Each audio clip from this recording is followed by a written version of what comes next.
Namaste, Namaskar दोस्तों. My name is Bhanu Pathak, student of PGDM Batch from Birla Institute of Management and Technology.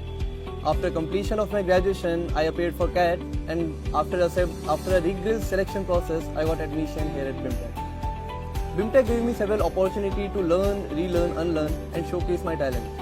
The experience in BIMTECH has been a culmination of late-night studies, group projects, organizing clubs and organizing events for clubs and conduits, anchoring for them, and also participating and winning several such competitions.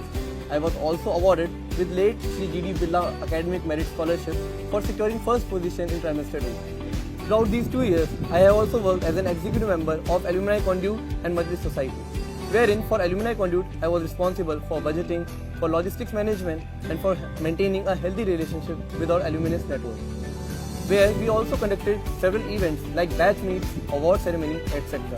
And being a part of Majlis family was altogether a different experience for me, wherein I did ideation, handle social media, written content, which have always been my priority. And also, all these things have altogether boosted my confidence, widened my thought perspective, and added professionalism in me. Then came the time of internship, wherein I got selected with Bajaj Capital, where I was offered the role of wealthpreneur, and then considering my role and my contribution to the company, I was awarded with the tag of Emerging Star. Thanks to all this exposure that at last I got recruited with Wipro Limited as a BFSI domain consultant. At last but not the least, I would like to thank BIMTECH for all this experience which helped me to become even a better version of myself. Thank you.